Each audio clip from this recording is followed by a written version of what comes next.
Hi, I'm Dave Bingham, and today I'm going to teach you how to do the Shaka. Now, this is a difficult move, and it took me about 3 years to learn how to do it. And I'm going to try to teach you how to do it. This is a tough move, and it used to be called the impossible for a good reason. And you think you can never do it, but you actually can once you understand the move. And that's why it took me such a long time, is because I didn't really understand the move. It seems to defy the laws of physics. And I'm going to show you how everything works, because it actually doesn't defy the laws of physics, and it makes sense on a certain level once you understand it.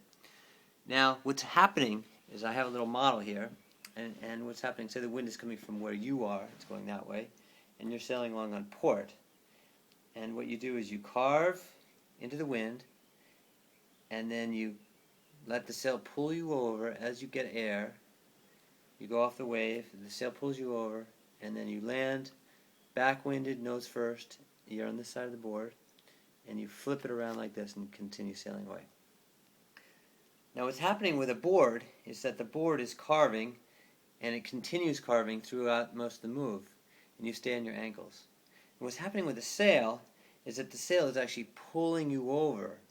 Think of it as like a forward loop, but you're doing it on the wrong side of the sail. You're on top of the sail instead of underneath it. But when you pull in with the back hand, you push with the front hand, and the sail actually pulls you over. So you go from this position, standing here like that, to that position. You're really getting flipped over. The whole thing is just doing a flip like that. It's flipping you at least 90 degrees, maybe even more than 90 degrees. And then you land and finish. The landing takes care of itself if you're in the proper position, so I'm not going to talk about that. You'll find that the landing is actually the easy part. Now, what happens with your body is that you get into this position. If you can assume this position, you're going to make the move. Like that. You want to be just like that. Look how my body's all compact like that. Look at my left ankle's bent, and I can feel the strain on my calf. And I keep that strain there the whole move. If you feel your calf burning the whole time, then you will be likely you're doing it right. And your backhand, first you do the carve, and then your backhand pulls in like this, and your front hand pushes. Now this is where it gets complicated, and that's why it took me so long to understand, because everyone has a different way of explaining it. And actually they're all right. Some people say you push, some people say you pull, but you're actually doing both at the same time. You're pulling with the backhand, pushing with the front hand, so you're scissoring your hands, just like in a forward loop. But here you're doing an upwind forward loop. So you pull in the back, push with the front, and you let the sail pull you over. It's a weird thing to be pushing something that's pulling you at the same time. If you think, oh, I'm going to push something, usually you think, oh, I'm going to push it like that. But actually, you don't at all.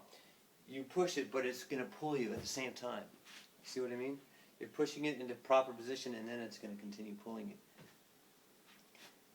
So that's what you do. You pull with the backhand, push with the front hand, and get your foot like that, and your ankle bent. And then the board will go that way, your sail will go that way, and your body will go that way. The paths of your board and sail diverge, and the board gives you the carve, and the sail pulls you forward. So you don't even need to jump unless you're good at it. Once you're good, then you can start jumping. The problem with jumping before you know how the feeling of the move goes is that it'll mess up your carve, and it'll mess up your left foot, which is all bent. And you'll end up jumping off your toes, which is what you do when you shove it, and you want to really prevent that from happening. So really focus on carving with the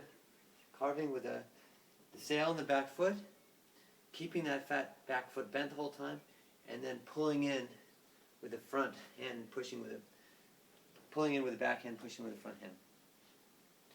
A couple of things that can mess you up are, first of all, you might find you're not carving. And if you're not carving, then just make sure you're on your ankle the whole time. Really carve hard on your ankle. And once you get air, you will continue to carve. Don't go on your toes, whatever you do. Stay on your ankle. And the second thing is you might find you're getting blown back over. If you're getting blown back over, that's because you didn't start early enough. You need to carve earlier, and you need to actually start pulling in with the backhand earlier, because that'll throw you over the front like that. So carve, let it throw you over the front, and then if you want to, once you get good, you can jump off the back foot. But that's the way the jump is. It's kind of weird. You're actually jumping backwards, but because the sail is pulling you forwards, you don't go backwards. A weird move. It's called the impossible for a reason, but you can do it once you understand it. I know you can do it. Good luck.